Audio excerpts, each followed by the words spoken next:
صلى الله عليك على محمد على نبي على حبيب صلى الله. الحمد لله نحمده ونستعينه ونستغفره ونؤمن به ونتوكل عليه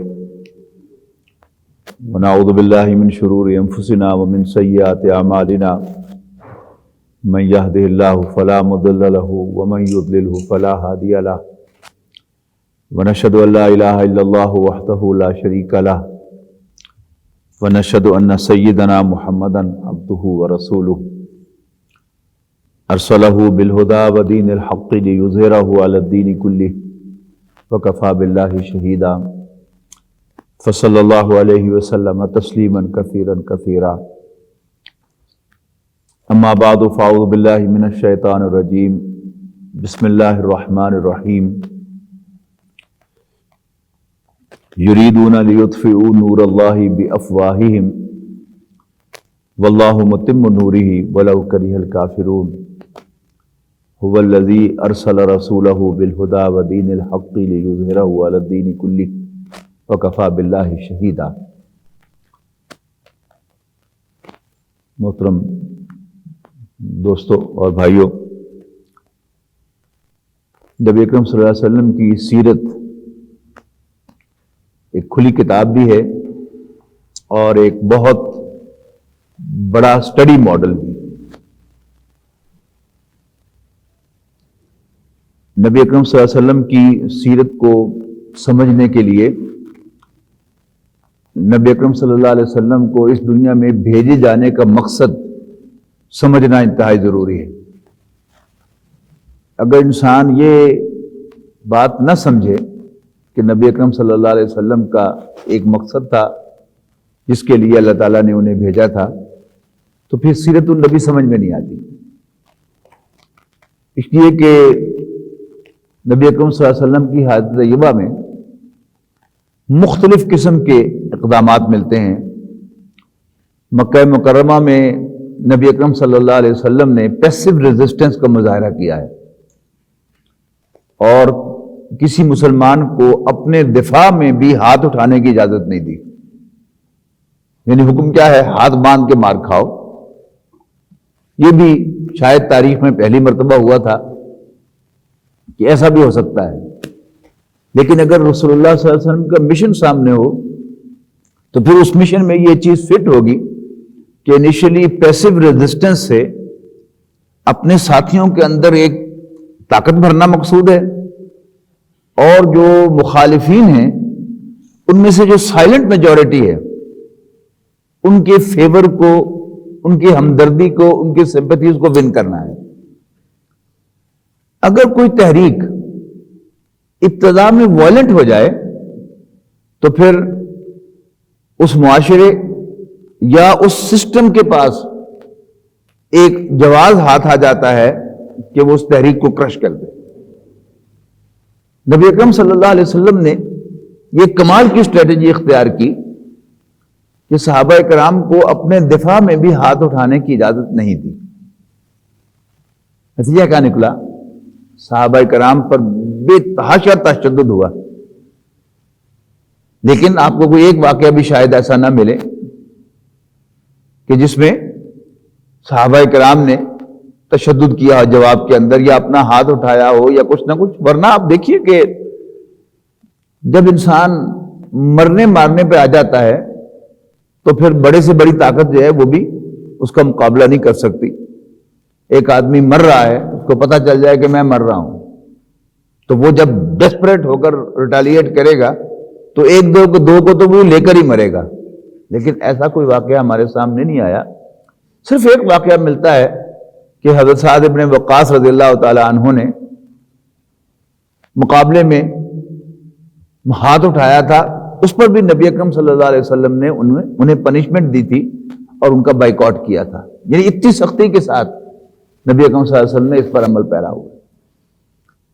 لیکن مدینہ منورہ تشریف آوری کے بعد، جیسا کہ میں نے پچھلی دفعہ آپ کو 3 کام گنوائے تھے کہ سب سے پہلے آپ نے مسجد نبوی کی تعمیر فرمائی، اس کے ساتھ آپ نے مسلمان مہاجرین اور انصار کے درمیان ایک بھائی چارہ قائم کیا، ایک مہاجر کو ایک انصاری کا بھائی بنا دیا۔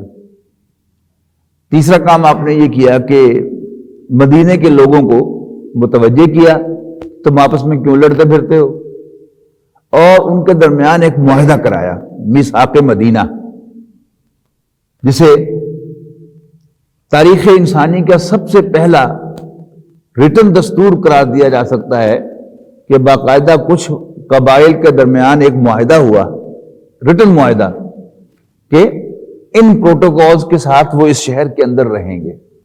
ہر قبیلہ انٹرنلی اٹونومس ہوگا، وہ آپس کے معاملات ٹیبل پہ بیٹھ کے طے کیا کریں گے، اور اگر وہ ٹیبل پہ بیٹھ کر کسی نتیجے تک نہ پہنچ سکیں تب بھی لڑیں گے نہیں، بلکہ نبی اکرم صلی اللہ علیہ وسلم کے پاس وہ معاملہ جائے گا، اور نبی اکرم صلی اللہ علیہ وسلم جو فیصلہ فرمائیں گے وہ فیصلہ سب قبائل کے لیے قابل قبول ہوگا۔ اور تیسری اہم بات کیا تھی کہ جب بھی کوئی باہر سے حملہ آور ہوگا کسی پر بھی، یعنی اوس پر حملہ آور ہو، خزرج پر حملہ آور ہو، بنو قینقاع پر ہو، بنو نذیر پر ہو، یا بنو قریظہ پر ہو، یا جو باہر سے مہاجرین آئے ہیں نبی اکرم صلی اللہ علیہ وسلم کے ساتھ، کسی پر حملہ ہوگا تو سب قبائل مل کر دفاع کریں گے۔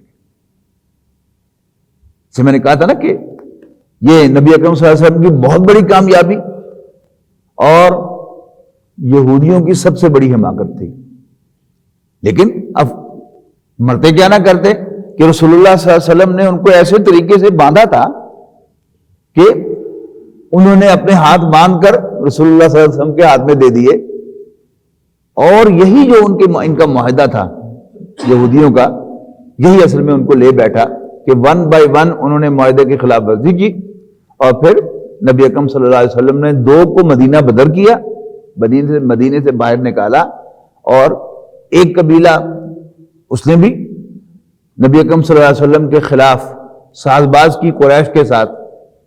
پہلے آپ نے تحقیق کرائی، جب کنفرم ہو گیا کہ انہوں نے کیا ہے تو نبی اکرم صلی اللہ علیہ وسلم نے اس قبیلے کا محاصرہ کیا، اور پھر حالانکہ ان کا جو سردار تھا وہ بڑا سمجھدار آدمی تھا، اس نے کہا کہ ہمارے پاس تین آپشن ہیں۔ پہلی بات کیا کہ یہ تو ہم جانتے ہی ہیں کہ محمد صلی اللہ علیہ وسلم اللہ کے رسول ہیں، ہم ان پر ایمان لے آئیں، ہماری جان بخشی بھی ہو جائے گی اور سارا کام سیدھا ہو جائے گا۔ دوسرا یہ کہ ہم اپنے بچوں اور عورتوں کو اپنے ہاتھ سے قتل کر کے اور پھر مقابلے میں آ جائیں محمد کے صلی اللہ علیہ وسلم۔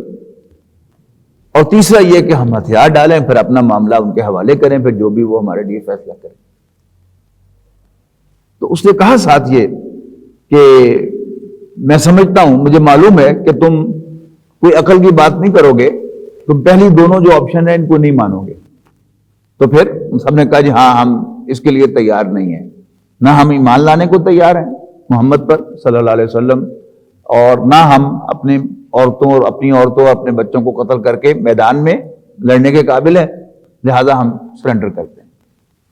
سرنڈر کیا تو یہ چونکہ بنو قریظہ جو تھے یہ بنو اوس کے حلیف تھے، یعنی دونوں جو سنز آف دا سوائل ہیں اوس اور خزرج، جو پہلے دو قبیلے تھے بنو قینقاع اور بنو نذیر، یہ بنو خزرج کے حلیف تھے، الائز تھے، اور یہ قبیلہ جو تھا بنو قریظہ یہ بنو اوس کا حلیف تھا۔ تو بنو اوس آ گئے کہ یہ ہمارے حلیف ہیں، آپ نے خزرج کے حلیفوں کے ساتھ نرم معاملہ کیا تھا، آپ ان کے ساتھ بھی رعایت برتیں۔ تو نبی اکرم صلی اللہ علیہ وسلم نے ان سے سوال کیا بنو قریظہ سے کہ کیا میں تمہارا معاملہ تمہارے اپنے حلیف اوس ہی کے حوالے نہ کر دوں؟ انہوں نے کہا جی ٹھیک ہے، ہمیں منظور ہے۔ اوس کے سردار تھے سعد ابن معاذ رضی اللہ تعالیٰ عنہ، یہ بڑے سچے مسلمان تھے، بڑے مخلص مسلمان تھے، اور یہ دعا کیا کرتے تھے کہ اے اللہ مجھے بنو قریظہ کے انجام دکھائے بغیر موت نہ دینا۔ لہذا انہیں گدھے پر سوار کر کے لایا گیا، اس لیے کہ غزوہ خندق میں جو واحد زخمی ہوئے تھے وہ یہی صحابی تھے، ایک تیر لگا تھا ان کو، اور یہاں بڑی رگ جو ہے ان کی وہ پھٹ گئی تھی، اور اوپر سے یہ ہوا کہ خیمے میں یہ آرام کر رہے تھے، ایک بکری جو ہے وہ بفر کر خیمے میں گئی اور اس زخم کے اوپر اس نے اپنے پاؤں رکھ دیا اچھلتے ہوئے، تو اس سے پھر ان کا دوبارہ وہ زخم ہرا ہو گیا۔ تو انہیں گدھے پر سوار کر کے لایا گیا اور انہوں نے اپنا فیصلہ سنایا کہ اس میں جنگ کے قابل جتنے بھی مرد ہیں ان کی گردن اڑا دی جائے اور عورتوں، بچوں اور بوڑھوں کو غلام بنا دیا جائے، اور یہی پھر ایگزیکیوٹ کیا نبی اکرم صلی اللہ علیہ وسلم نے۔ آپ اگر جوئش ویب سائٹ پہ جائیں گے تو وہاں پر آپ کو ریڈ مارک ملے گا مسیکر آف مدینہ، وہ یہ ہے اصل میں واقعہ کہ 600-700 کے قریب جو افراد تھے ان کے جوان جنگ کے قابل، ان سب کو نبی اکرم صلی اللہ علیہ وسلم نے پھر قتل کیا تھا، اور وہ زخم جو ہے وہ آج تک ان کا وہ ہرا ہے، اور کسی بھی وقت جب ان کو موقع ملے گا تو وہ اس کا بدلہ جو ہے وہ مسلمانوں سے لیں گے، خاص طور پر ہمارے وہ مسلمان بھائی کے جو ویسٹ میں رہتے ہیں جہاں یہود کا اثر و رسوخ بہت زیادہ ہے، تو وہ ان سے بدلہ لیں گے۔ بہرحال یہ تو ان تینوں قبائل کا تذکرہ تھا۔ اب آگے چلتے ہیں کہ نبی اکرم صلی اللہ علیہ وسلم نے پہلے 6 ماہ میں یہ 3 کام کیے: مسجد نبی کی تعمیر اور مواخات مدینہ اور میثاق مدینہ۔ ربیع الاول میں ہجرت ہوئی، کیلنڈر اپنے ذہن میں رکھیے گا۔ ربیع الاول کے بعد ربیع الثانی، جمادی الاول، جمادی الاخری، رجب، شعبان اور رمضان۔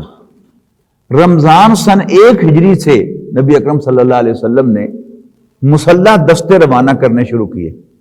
اچھا، یہ اس کو ذرا جو سعودی عرب کا جغرافیہ ہے اگر آپ کے ذہن میں وہ ہو تو ایک سیمی ٹرائنگل ہے سعودی عرب کہ اس کا نیچے ایک براڈ بیس ہے، نیچے بحیرہ عرب ہے اور اس پر نیچے یمن ہے، اور پھر اس کے بعد پھر یہ آہستہ آہستہ ٹیپر ہوتی ہے اس اوپر کی طرف سعودی عرب کے سارے جو نقشہ ہے زمین اس کی، اور اس کے جو مغرب کی طرف بحیرہ احمر ہے، ریڈ سی، اور اس میں نیچے مکہ ہے، پہلے یمن ہے، اس کے بعد پھر مکہ مکرمہ ہے، پھر مدینہ منورہ ہے شمال میں، اور فردر نارتھ میں آپ چلے جائیں تو وہ شام ہے، اور پھر اس کے بعد یورپ شروع ہو جاتا ہے۔ مکے کے لوگ بالکل بیکار لوگ تھے، نہ تو وہ کچھ بناتے تھے اور نہ وہاں پر بارش ہوتی تھی کہ کچھ اگتا ہو، نو پروڈکشن ایٹ آل۔ لیکن سکی چودر میں ان کا جواب نہیں تھا، یعنی پلے کچھ نہیں ہے لیکن چودر ہے۔ اچھا، اب ان کا جو ذریعہ معاش تھا وہ تجارت تھا۔ تجارت کو بھی ذہن میں رکھیے گا کہ تجارت جو تھی وہ 2 طرح کی تجارت تھی۔ ایک تو ظاہر ہے کہ جہاں بھی کچھ لوگ رہتے ہیں ان کو زندگی گزارنے کے لیے بہرحال کچھ چیزوں کی ضرورت ہوتی ہے، یا اگتا کچھ نہیں تو باہر سے آئے گا۔ اونٹ پالتے تھے کثیر تعداد میں، اور کچھ ان میں سے جو صاحب حیثیت لوگ ہوتے تھے وہ گھوڑا بھی پال لیتے تھے، لیکن عام طور پر اونٹ جو ہے یہ رف اینڈ ٹف جانور ہے۔ یہ تو آپ کو معلوم ہے کہ یہ 2 ہفتے بغیر کچھ کھائے پیے آپ کو سروس دے سکتا ہے۔ یہ بڑی خاص کوالٹی ہے اونٹ کی کہ جس کو قرآن مجید میں سورۃ الاعلیٰ میں کہا گیا نا، سورۃ الغاشیہ میں، افلا ينظرون الى الابل كيف خلقت، کیا یہ اونٹ کو نہیں دیکھتے کیسے بنایا گیا؟ یعنی تعریف کرو اس کی بنانے کی کہ اللہ تعالیٰ نے اس میں کیا چیز سیٹ کی ہے، کیا مشینری سیٹ کی ہے، کیا اعضاء اس کے بنائے ہیں کہ 2 ہفتے تک بغیر کچھ کھائے پیے وہ زندہ بھی رہتا ہے اور آپ کو سروس بھی دیتا ہے۔ یہ اونٹ ہے۔ تو اونٹ وہ عام طور پر پالتے تھے۔ دوسری بات یہ تھی کہ حج، یہ حضرت ابراہیم علیہ السلام نے جو آواز لگائی تھی اور لوگوں کو حج کے لیے بلایا تھا، پورے عرب وہ مکہ مکرمہ میں خانہ کعبہ کا حج کرنے کے لیے بھی آتے تھے اور خانہ کعبہ کا طواف کرنے کے لیے، عمرہ کرنے کے لیے بھی آتے تھے۔ لیکن ان دونوں میں، یعنی ویسے تو آپ اندازہ لگائیے کہ آج کل بھی ہم میں سے کوئی بھی اگر سعودی عرب پر جائے گا عمرہ کرنے کے لیے یا حج کرنے کے لیے تو وہ ایک تو کھجوریں لائے گا۔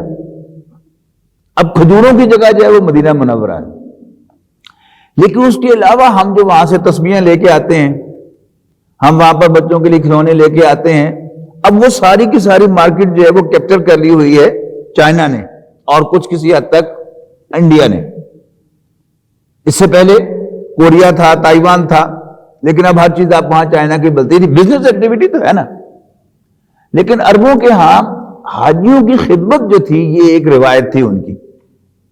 جو لوگ پچھلے کچھ سالوں کے اندر بھی اگر حج پہ گئے ہیں تو میدان عرفات میں، یعنی وہ کھانا جو ہے وہ تو کنگ کی طرف سے سرو ہوتا ہے میدان عرفات میں، لیکن آپ ذرا باہر نکلتے ہیں تو ایک ٹرالا وہاں کھڑا ہوا ہوتا ہے، ایک وہاں کھڑا ہوا ہوتا ہے، ایک وہاں کھڑا ہوا ہوتا ہے. اس میں لنچ باکس جو ہیں وہ سب کو فری دے رہے ہیں.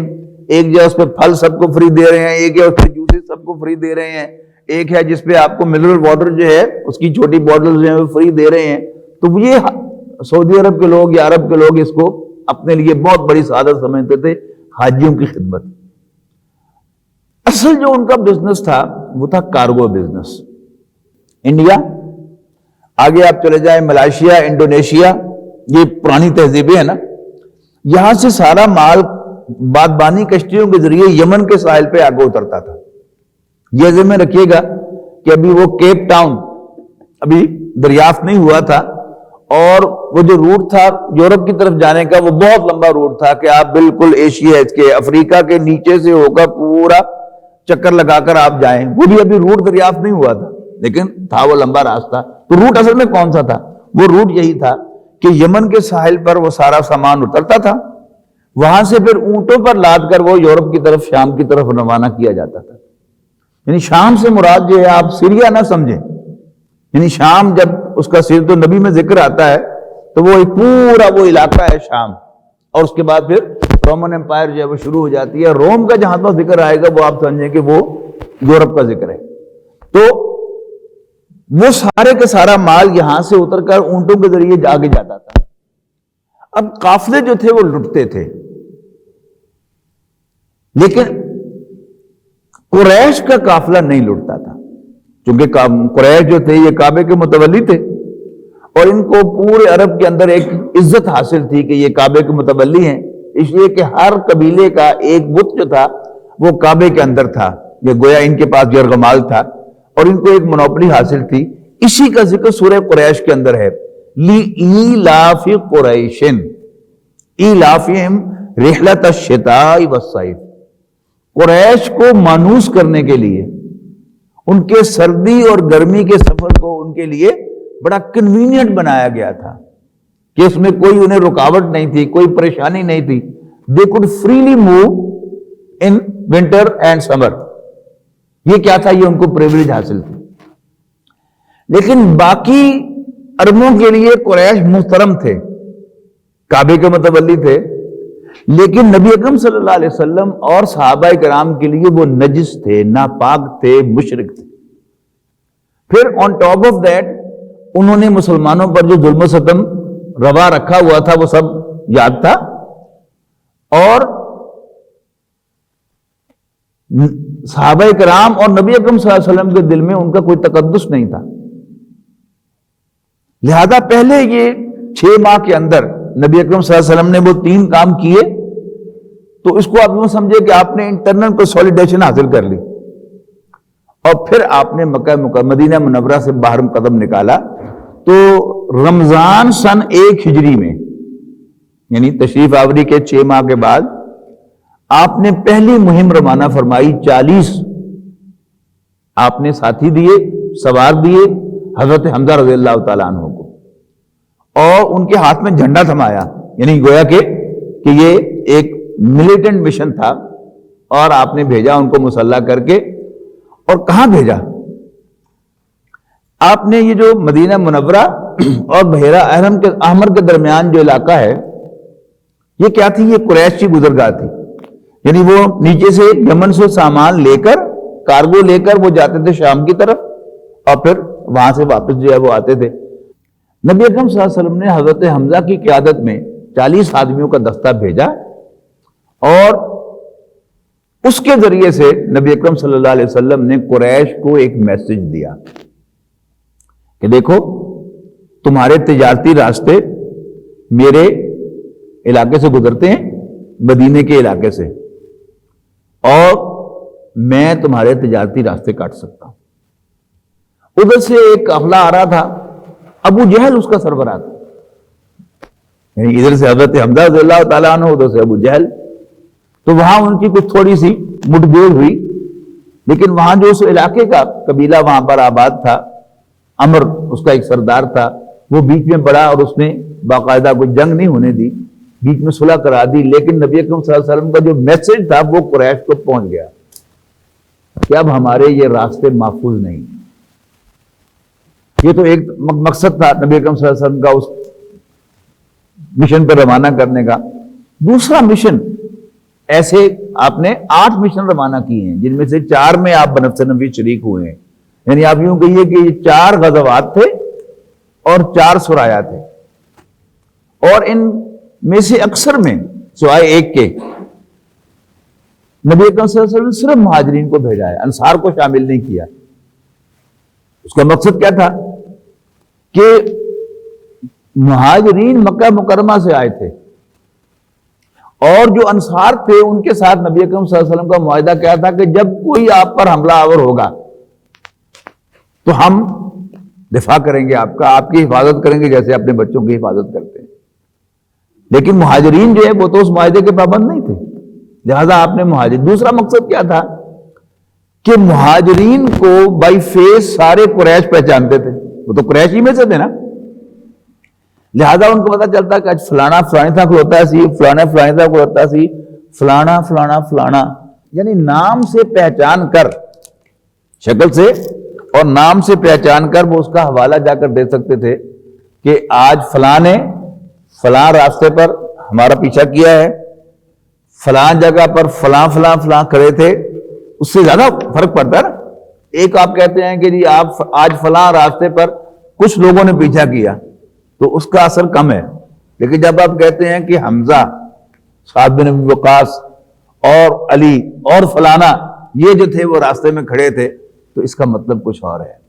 تو نبی اکرم صلی اللہ علیہ وسلم کی قدم قدم پر آپ کو جو ذہانت اور دور اندیشی ہے اس کی داد دیے بغیر آپ نہیں رہ سکتے کہ آپ نے ایک ایک قدم جو اٹھایا ہے وہ بڑا معنی خیز اٹھایا ہے. اور اگر وہ مقصد آپ کے سامنے ہو جو میں نے آج ابتدا میں کہا کہ نبی اکرم صلی اللہ علیہ وسلم کو اللہ تعالیٰ نے اسلام کو غالب کرنے کے لیے بھیجا تھا، تو پھر آپ کے سمجھ میں آ جائے گا کہ آپ نے یہ اسٹریٹجی تبدیل کیوں کی. آپ مکہ مکرمہ میں کسی کو ہاتھ اٹھانے کی بھی اجازت نہیں دے رہے تھے، اور یہاں کیا ہے، آپ باقاعدہ مدینے سے باہر نکل کر آ کر اپنی پریزنس کا احساس جتاتے ہیں اور بتا رہے ہیں کہ میں موجود ہوں اور میں تمہارے راستے کاٹ سکتا ہوں. ان مشن کا دوسرا مقصد ایک اور تھا. وہ کیا تھا کہ عرب کے مختلف قبائل کے ساتھ دوستی کا ہاتھ بڑھانا، یعنی رسول اللہ صلی اللہ علیہ وسلم کی طرف سے پیغام لے کے جانا کہ تم میرے الائز بن جاؤ، میرے اتحادی بن جاؤ. اب کسی قبیلے نے یہ اتحادی بننا قبول کر لیا تو بہت اچھی بات، اور اگر کسی نے کہا کہ نہیں نہیں اصل میں آپ کی چونکہ دشمنی قریش کے ساتھ ہے اور ہم قریش کو ناراض کرنا افورڈ نہیں کر سکتے. ظاہر ہے پورے عرب کے چودھری تھے نا یہ. جیسے آج امریکہ اپنی یہ حیثیت منواتا ہے نا کہ جس کو وہ اپنا دشمن کہے آپ اس سے کوئی پائپ لائن کا معاہدہ بھی نہیں کر سکتے، یہ دشمن ہے ہمارا، یہ فلاں لسٹ میں ہے اور یہ فلاں ہے. یہ کیا ہے؟ بدماشی ہے نا. تو ایسی ہی بدماشی آپ سمجھیے کہ قریش کی تھی کہ قریش کے دشمن کے ساتھ کوئی قبیلہ جو تھا وہ جرت نہیں کر سکتا تھا کہ وہ دوستی کرے. انہوں نے کہا کہ چونکہ آپ کی قریش کے ساتھ دشمنی ہے لہذا ہم قریش کو ناراض کرنا افورڈ نہیں کر سکتے. تو نبی اکرم صلی اللہ علیہ وسلم کی طرف سے دوسری آفر کی جاتی تھی، اچھا پھر نیوٹرل رہنے کا معاہدہ کر لو کہ اگر میری اور قریش کی کوئی جنگ ہوگی تو تم بیچ میں نہیں آؤ گے، نیوٹرل رہو. یہ بھی کیا ہے، یہ بھی آپ اس کو اگر یعنی ڈپلومیٹک ٹرمز میں سمجھے تو یہ بھی کیا ہے، یہ آفینس ہے کہ قریش کو آئسولیٹ کرنا پولیٹیکلی، کہ ان کے خلاف معاہدہ کرنا یا مختلف قبائل کو نیوٹرل کرنے کے لیے نبی اکرم صلی اللہ علیہ وسلم کا اقدام. قریش بہرحال پاگل تو نہیں تھے، وہ بھی یہ سمجھ رہے. پھر بات چھوٹی چھوٹی مہمیں ہیں، مثلا کسی نے مکہ مدینہ منورہ پر کوئی رات کے اندھیرے میں حملہ کیا اور کچھ جانور جو ہے وہ یہاں سے لے گیا، تو نبی اکرم صلی اللہ علیہ وسلم خود کچھ لوگوں کو لے کر اس کا پیچھا کرنے کے لیے گئے ہیں، تو یہ بھی ان میں 8ویں شامل ہے۔ ان میں سے جو 2 مہمیں ہیں وہ بڑی اہم ہیں کہ جب نبی اکرم صلی اللہ علیہ وسلم نے تجارتی راستوں پر اپنی پریزنس کا احساس دلایا اور آمنا سامنا بھی ہوا، اگرچہ جنگ نہیں ہوئی، تو قریش جو تھے وہ ذرا چوکنے ہو گئے۔ اچھا، یہ جرت محمد کی صلی اللہ علیہ وسلم کہ ہمارے قافلوں کو تھریٹ کرتا ہے؟ لہذا انہوں نے کہا کہ اچھا اب ہمیں اس کو لائٹلی نہیں لینا چاہیے، تو وہاں ایک فنڈ ریز کیا گیا کہ محمد اور اس کے ساتھیوں کو ختم کرنے کے لیے اب ہم ایک آخری کوشش کریں۔ جو مسلمان وہاں پر مہاجرین سامان چھوڑ کر آئے تھے وہ لوٹ لیا، اور اس کے علاوہ ایک فنڈ ریز کیا۔ اور پہلے تو تھا نا مینلی دوسروں کو مال لے کے جاتے تھے، کہہ رہے وہ جو کارگو بزنس تھا، اب کیا ہوا، ایک اپنا تجارتی قافلہ انہوں نے بنایا اور شام کی طرف بھیجا کہ وہاں جا کے اس کا جو بھی نفع ہوگا ہم محمد اور اس کے ساتھیوں کو ختم کرنے کے لیے معاذ اللہ استعمال کریں گے۔ اب نبی اکرم صلی اللہ علیہ وسلم کو اس کی خبر ہوئی، یعنی میں ابھی تک یہ نہیں جان سکا، کوئی ریفرنس نہیں مجھے ملا کہ اس وقت سورسز کیا ہوتی تھی انفارمیشن کی، اس لیے کہ نہ کوئی سیٹلائٹ ہے، نہ کوئی انٹرنیٹ ہے، نہ کوئی فون ہے، نہ کوئی ٹیلی گراف ہے۔ بہرحال نبی اکرم صلی اللہ علیہ وسلم کو خبر ہوئی کہ قریش نے ایک بہت بڑا قافلہ ترتیب دیا ہے جو شام کی طرف جائے گا، اور اس کا مقصد کیا ہے کہ اس سے جو آمدنی حاصل ہو نبی اکرم صلی اللہ علیہ وسلم اور صحابہ کرام کو کرش کرنے کے لیے استعمال کریں۔ تو نبی اکرم صلی اللہ علیہ وسلم ایک بڑا دستہ لے کر صحابہ کا، اس میں کچھ مہاجرین بھی شامل تھے، اولا نہیں تھے، بعد میں شامل ہوئے، آپ گئے اس تجارتی شاہراہ پر جہاں سے قافلے نے گزرنا تھا، لیکن وہاں پہنچے تو پتا چلا کہ قافلہ تو 2 دن پہلے آگے نکل گیا ہے۔ آپ سمجھے نا، اللہ تعالیٰ کو یہ منظور نہیں تھا، یعنی یہ کیلکولیشن کی غلطی کیسے ہوئی، اللہ تعالیٰ نے کروائی۔ حضور صلی اللہ علیہ وسلم کو نکال لیا، لیکن قریش کا قافلہ 2 دن آگے 2 دن پہلے نکل گیا۔ اس قافلے کے سالار ابو سفیان تھے، بعد میں ایمان لائے، اس لیے ہم ان کا ذرا ادب سے نام لیتے ہیں۔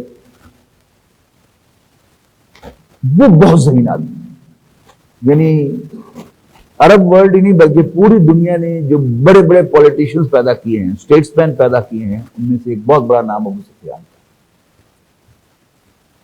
اب ان کو بھی خبر ہو گئی، یعنی 2 دن پہلے وہ وہاں سے گزر چکے ہیں، لیکن ان کو خبر ہو گئی کہ محمد نے صلی اللہ علیہ وسلم میرا پیچھا کیا، لہذا انہوں نے ایک ایکسپریس کال جو ہے وہ مکہ مکرمہ بھیج دی کہ مجھے محمد اور اس کے ساتھیوں سے خطرہ ہے، مجھے اور مدد فراہم کرو۔ یعنی چونکہ اس میں مال بہت زیادہ تھا، 50 تیر انداز پہلے ہی اس قافلے کے ساتھ تھے اس کی حفاظت کے لیے، اور مزید کو منگا دی۔ اب جب یہ پیغام پہنچا ہے مکہ مکرمہ میں کہ محمد اور ان کے ساتھیوں نے ابو سفیان کے قافلے کا پیچھا کیا، ان کے تن بدن میں آگ لگ گئی، اور یعنی بہت ہی شارٹ نوٹس پر 950 افراد لڑنے کے لیے تیار ہو گئے۔ 600 اونٹ فراہم ہو گئے سواری کے لیے، اور 100 گھوڑے فراہم کر دیے گئے اس جنگی ساز و سامان کے طور پر۔ اس کے علاوہ 2.5 لاکھ درہم فنڈ اکٹھا ہو گیا اس اہم مشن کے لیے، اور بالآخر 1000 کا لشکر جو تھا وہ وہاں سے چل پڑا حضور صلی اللہ علیہ وسلم سے لڑنے کے لیے۔ دوسری طرف رسول اللہ صلی اللہ علیہ وسلم نے وہیں قیام فرمایا، یعنی وہ قافلہ آگے نکل گیا، آپ نے وہیں قیام فرمایا کہ اچھا واپسی سے نبڑیں گے جناب۔ ابو سفیان بہت ویجیلنٹ رہے، یعنی شام میں اپنے قیام کے دوران بہت ویجیلنٹ رہے، اور پوچھتے رہے کہ یہاں کوئی ایلین سے لوگ، ان نون سے لوگ کہیں تو نظر تو نہیں آئے کوئی؟ تو کچھ لوگوں نے کہا کہ ہاں کچھ لوگ دیکھے تو تھے، وہ فلاں جگہ پر انہوں نے پڑاؤ ڈالا ہوا تھا، وہاں قیام پذیر تھے۔ تو ابو سفیان وہاں پہنچے، اب ذہانت دیکھیے ابو سفیان کی، تو ابو سفیان وہاں پہنچے تو وہ لوگ مسلمان جو تھے وہاں سے اٹھ کے جا چکے تھے، لیکن آثار موجود تھے، اونٹوں کی لیدیں پڑی ہوئی تھیں، اور کوئی جو پانی وانی ظاہر ہے کہ وہاں انسان پیتا ہے، کوئی گرا ہوا ہوتا ہے، جس سے اندازہ ہوا کہ ہاں یہاں سے کچھ لوگ اٹھ کے گئے۔ ابو سفیان اس موقع پر گئے اور ایک اونٹ کی لید توڑ کے دیکھی، اس میں کھجور کی گٹلی نکلی۔ تو ابو سفیان نے کہا کہ کھجورے کھانے والے اونٹ مدینے کے ہی ہو سکتے ہیں کہ کسی اور جگہ کے نہیں ہو سکتے۔ یقین ہو گیا کہ یہاں بھی محمد نے صلی اللہ علیہ وسلم میرا پیچھا کیا۔ دوسرا کام انہوں نے یہ کیا کہ اب واپسی پر اندازہ ہو گیا نا کہ آدمی پیچھے بھیجے ہیں تو ابھی وہاں پیچھے کھڑے ہوں گے اور یہ کمیونیکیشن کے لیے کہ جی ہم کہاں پہنچے ہیں اور کہاں سے آ رہے ہیں، کب نکل رہے ہیں، وہ موجود ہوں گے۔ واپسی پر ابو سفیان نے راستہ بدل دیا، یعنی اور کمک بھی منگوا لی اور واپسی پر راستہ بھی بدل لیا۔ ادھر ایک اور کام ہوا کہ 7 افراد حضرت عبداللہ بن جحش رضی اللہ تعالیٰ عنہ کی قیادت میں دیے رسول اللہ صلی اللہ علیہ وسلم نے، اور ان کو ایک سیل لیٹر دیا کہ تم اس رخ پر چلے جاؤ، 2 دن کا سفر طے کرنے کے بعد میرا خط کھول کر پڑھنا اور جو انسٹرکشن ہو اس پر عمل کرنا۔ 2 دن کا سفر کرنے کے بعد حضرت عبداللہ بن جحش رضی اللہ تعالیٰ عنہ نے وہ لیٹر کھول کے پڑھا، اور اس میں تھا کہ تم نخلا کی وادی میں چلے جاؤ اور وہاں قریش کی نقل و حرکت کو نوٹ کرو اور مجھے اطلاع دو۔ نخلا کہاں ہے ذہن میں رکھیے گا، یہ طائف کے قریب ایک جگہ ہے، اور طائف کیا تھا، یہ مکے کا سبب تھا، 40-50 میل کا فاصلہ ہے مکہ مکرمہ سے، اور اس کی ساتھ ہی وادی نخلا ہے۔ جب یہ لوگ وہاں پہنچے تو انہیں قریش کا ایک قافلہ نظر آیا جو طائف سے مکہ جا رہا تھا، 4 افراد تھے اس کے ساتھ، اور قیمتی سامان تھا، کشمش تھی اور چمڑے کا سامان تھا۔ اب حضرت عبداللہ بن جحش نے اپنے ساتھیوں سے مشورہ کیا کہ کیا خیال ہے؟ خیال آیا کو آج تو رجب کی آخری تاریخ ہے، رجب جو ہے یہ حرمت والے مہینوں سے ہے، ان میں آپس میں جنگ نہیں ہو سکتی۔ تو خیال آیا کہ ٹھیک ہے ان کے پیچھے پیچھے چلتے ہیں، جو ہی رجب کا مہینہ ختم ہوگا ہم ان پر حملہ کر لیں گے۔ پھر خیال آیا کہ نہیں، پھر تو یہ حرم کی سرزمین میں داخل ہو جائیں گے، حرم بھی حرمت والی جگہ ہے اور حرمت والے مہینے بھی حرمت والا ٹائم ہے، تو 2 حرمتوں کے درمیان تھے۔ لیکن بہرحال انہوں نے باہمی مشورہ کیا، انہوں نے کہا چلو ایک تو کرنا ہی ہے، تو انہوں نے حملہ کیا اور اس قافلے کو وہیں پر روک لیا۔ 2 آدمی بھاگ کے نکل گئے، ایک آدمی بھاگ کے نکل گیا اور اس کا ایک بھائی عبداللہ حضرمی وہیں پر قتل ہو گیا مسلمانوں کے ہاتھوں، اور 2 کو قیدی بنا کر مسلمان رسول اللہ صلی اللہ علیہ وسلم کے پاس لے آئے اور سارا سامان بھی لے کے آ گئے مال غنیمت کے طور پر۔ تو رسول اللہ صلی اللہ علیہ وسلم نے اظہار ناراضگی فرمایا کہ میں نے تمہیں یہ نہیں کہا تھا، تو آپ نے مال غنیمت بھی نہیں لیا ان سے، لیکن ان کے خلاف کوئی ایکشن بھی نہیں لیا، یعنی ایک تادیبی کارروائی ہونی چاہیے تھی نا، وہ بھی آپ نے نہیں کی۔ تو ایک بین کا معاملہ کیا نبی اکرم صلی اللہ علیہ وسلم نے، ان کو اپروو بھی نہیں کیا، اپریشیٹ بھی نہیں کیا، اور ان کو پسند بھی نہیں فرمایا۔ اب کیا ہوا کہ رسول اللہ صلی اللہ علیہ وسلم اس قافلے کے انتظار میں کھڑے ہیں کہ قافلہ آئے گا، لیکن قافلہ وہاں نہیں آیا۔ وہی آ گئی رسول اللہ صلی اللہ علیہ وسلم پر کہ تمہارے پاس 2 آپشنز ہیں، ایک تو 1000 کا لشکر مکے سے چل پڑا ہے، اور دوسرا قافلہ واپس آ رہا ہے، تم جدھر بھی بڑھو گے ہم تمہاری مدد کریں گے اور تمہیں فتح سے ہمکنار کریں گے۔ اب چوائس رسول اللہ صلی اللہ علیہ وسلم کے پاس ہے کہ وہ قافلے کو انٹرسیپٹ کرنا چاہتے ہیں یا 1000 کے لشکر سے لڑائی لینا چاہتے ہیں۔ تو رسول اللہ صلی اللہ علیہ وسلم کا یہ عام دستور تھا، اور آپ کی انسٹرکشن بھی ہے کہ ہر اہم معاملے میں مشورہ ضرور کیا کرو، خیر ایک مسلمان سے کرو، دیکھو میں بھی، یعنی بریکٹ میں رکھیے گا، اللہ کا رسول ہونے کے باوجود مشورہ ضرور کرتا ہوں، خاص صرف ابو بکر اور عمر ہی سے کروں، اگر کسی معاملے میں یہ متفق ہوں تو پھر میں کسی تیسرے سے نہیں بھی پوچھتا۔ تو رسول اللہ صلی اللہ علیہ وسلم نے اوپن مشورہ کیا، اوپن ہاؤس ڈیبیٹ یا کنسلٹیشن، کہ بھائی دیکھو اللہ تعالیٰ نے خوشخبری دی ہے کہ ہم جدھر بھی بڑھیں گے اللہ تعالیٰ ہمیں فتح دے گا، بتاؤ کدھر جانا ہے۔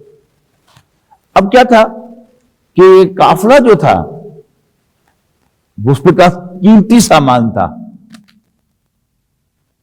اور اس میں گین بہت زیادہ ہونے کا امکان تھا، جبکہ اس کے ساتھ حفاظت کے لیے صرف 50 تیر انداز تھے اوریجنلی۔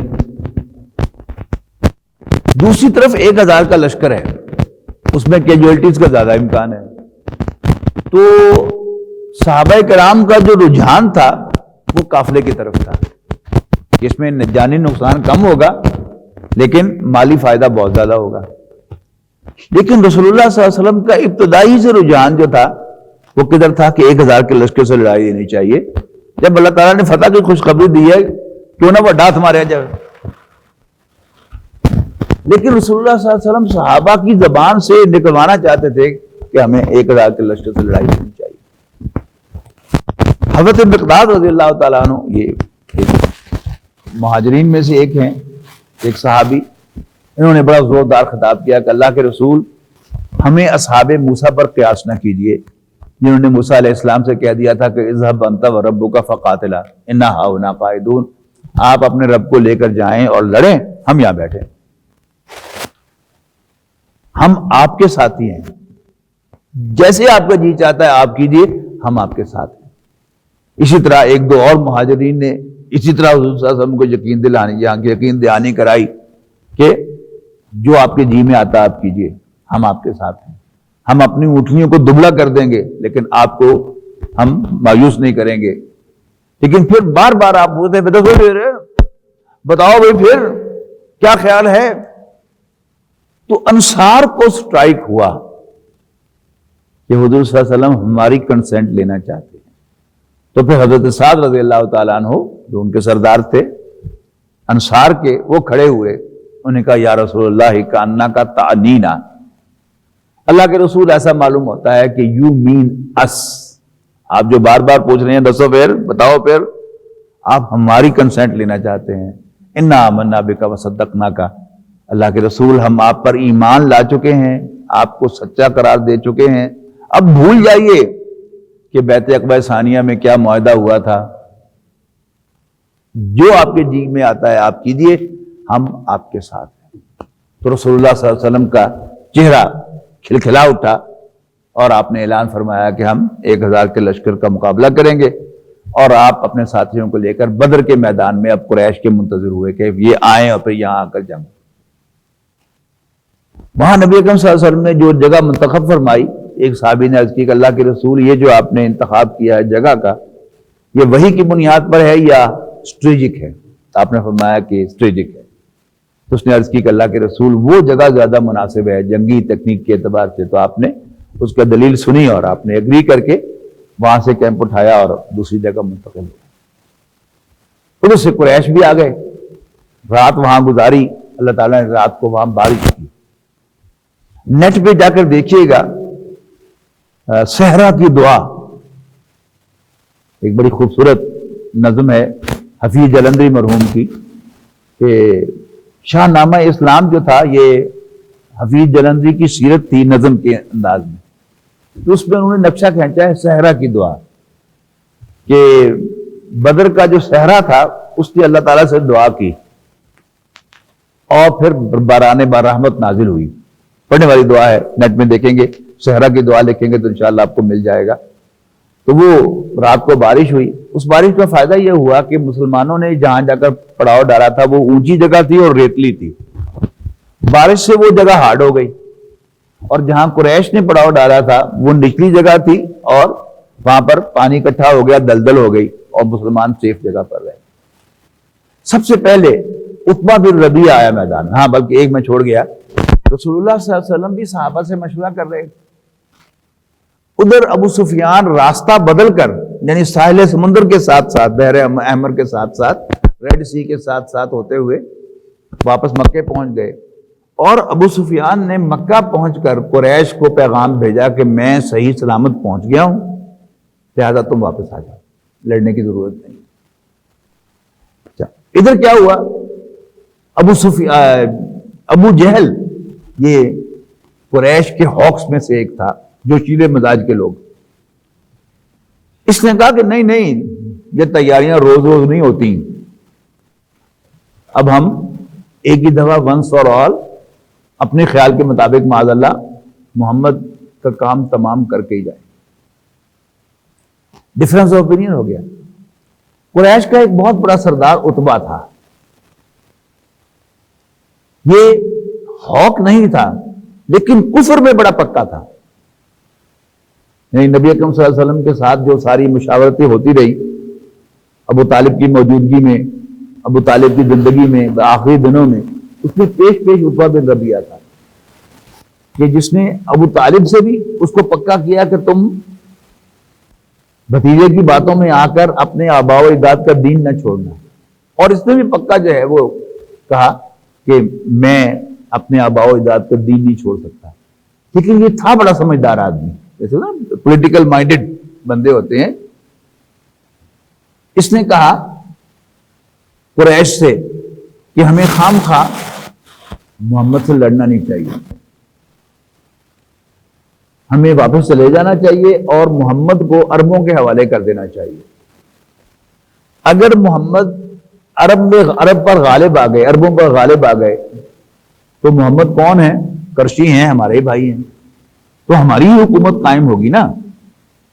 اور اگر عرب محمد پر غالب آ گئے صلی اللہ علیہ وسلم تو پھر جو کام ہم کرنا چاہتے ہیں وہ ہمارے علاوہ دوسرے عرب کر لیں گے، اور ہم بدنام نہیں ہوں گے کہ ہم نے اپنے بھائی کے خون سے اپنے ہاتھ رنگ لیے۔ عتبہ بن ربیعہ کا بیٹا ابو حذیفہ بن عتبہ رضی اللہ تعالیٰ عنہ، وہ حضور صلی اللہ علیہ وسلم پر ایمان لائے ہوئے تھا، وہ ادھر موجود تھا حضور صلی اللہ علیہ وسلم کے لشکر میں۔ ابو جہل نے دو کام کیے، اس نے عتبہ بن ربیعہ کو تانا دیا کہ ہاں وہ بیٹے کی محبت جو ہے وہ آ رہی ہے نا، اس لیے بڑے نیک مشورے دے رہے ہو تم، اور ساتھ ہی وہ جو ایک شخص نخلا میں قتل ہوا تھا عبداللہ حضرمی، اس کے بھائی کو بلایا اور اس نے اپنے کپڑے پھاڑ کر دہائی دی، ہائے میرے بھائی کا خون۔ یہ کیا تھا؟ یہ عربوں کو جوش دلانے والی بات تھی۔ تو عتبہ بن ربیعہ نے کہا اچھا اگر ایسی بات ہے تو پھر چلتے ہیں۔ لہذا سب سے پہلے عتبہ بن ربیعہ اپنے بھائی اور اپنے بیٹے کو لے کر میدان میں آیا۔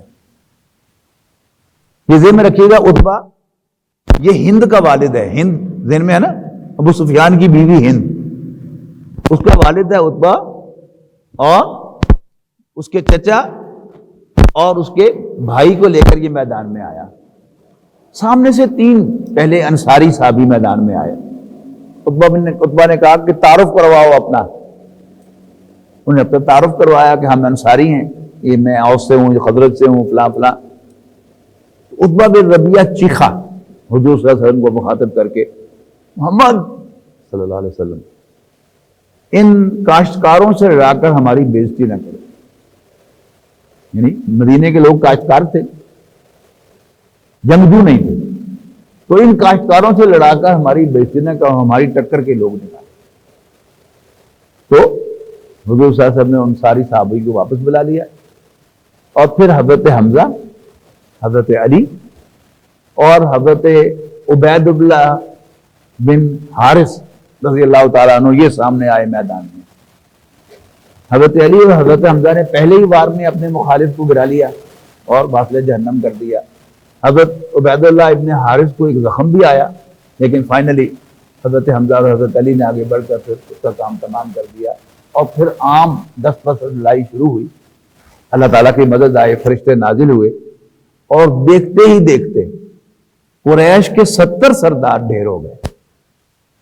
یعنی ابو سفیان چونکہ اس میں شامل نہیں تھے بڑے سرداروں میں سے، یعنی جتنے بھی بڑے بڑے نام آپ کو معلوم ہیں قریش کے سرداروں کے، وہ تقریباً سارے کے سارے ہی وہاں پر ڈھیر ہو گئے، ابو لہب اور ابو سفیان کے علاوہ۔ ابو سفیان چونکہ وہ قافلے میں تھے، اور ابو لہب جو تھا یہ ڈرپوک آدمی تھا، یہ خود نہیں آیا تھا لڑنے کے لیے، اس نے کرائے کے 2 سپاہی بھیجے تھے کہ یہ میری طرف سے لڑیں گے، لہذا وہ یہاں پر نہیں ہوا۔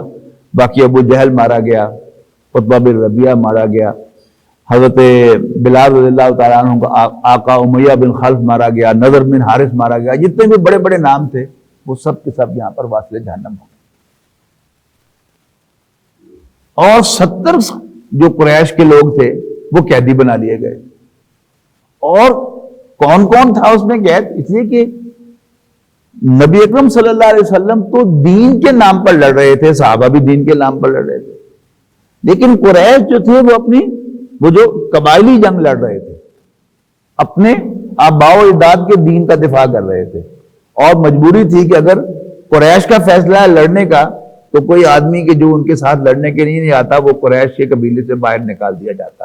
اب حیران ہوں گے کہ حضرت عباس رضی اللہ تعالیٰ عنہ جو بیعت عقبہ ثانیہ کے موقع پر بھی موجود تھے، جو انصار سے کہہ رہے تھے تمہیں پتا تم کیا کہہ رہے ہو، اس کے کانسیکوینس تمہیں معلوم ہے؟ انہوں نے کہا یہ بالکل معلوم ہے، لیکن بہرحال اب ان کی مجبوری تھی کہ وہ بھی قریش کی طرف سے لڑنے کے لیے آئے تھے، اور وہ قیدیوں میں شامل تھے، جو 70 افراد قید ہوئے تھے ان میں حضور صلی اللہ علیہ وسلم کا داماد حضرت زینب کا شوہر وہ بھی ان میں شامل تھا۔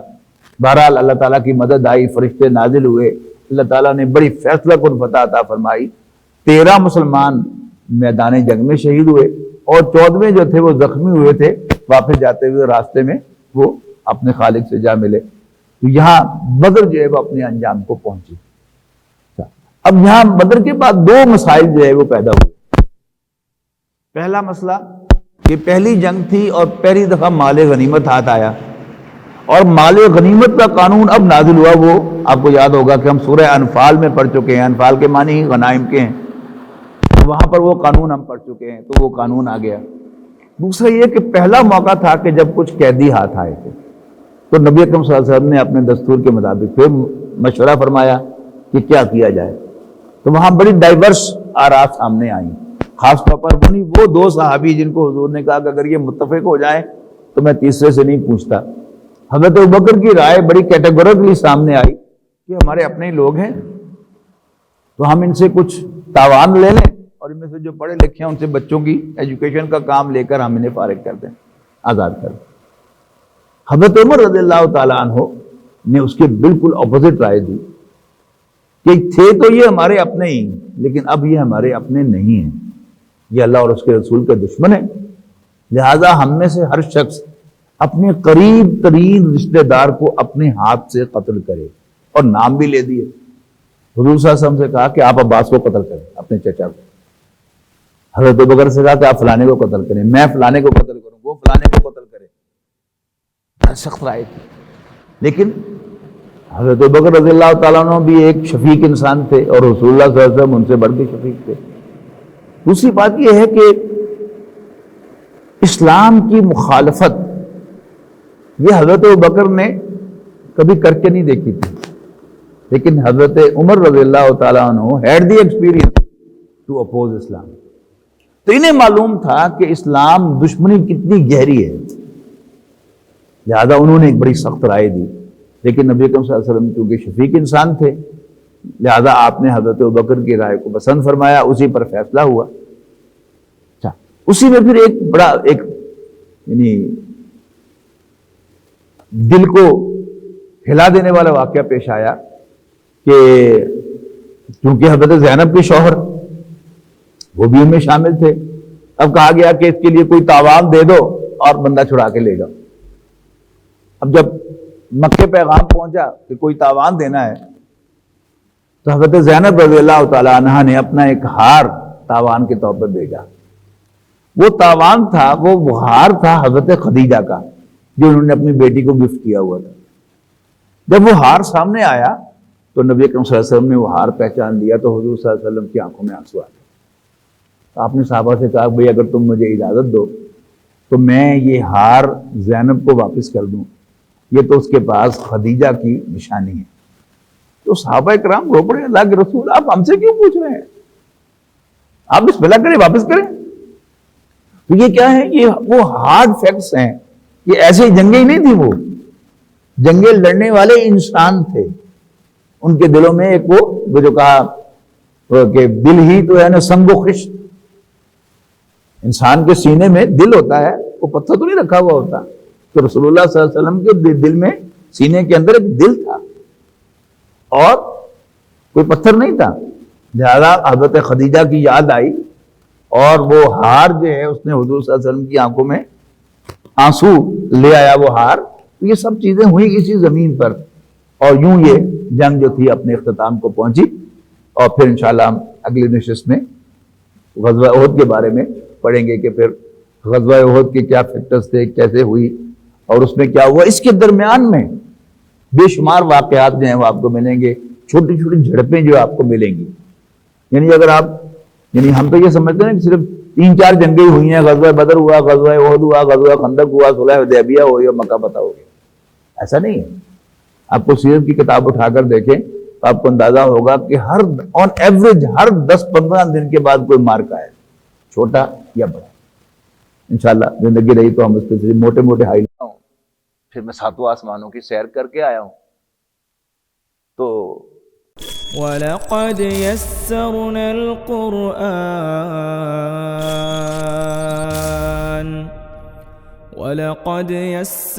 الْقُرْآنَ لِلذِّكْرِ فَهَلْ مِن مُّدَّكِرٍ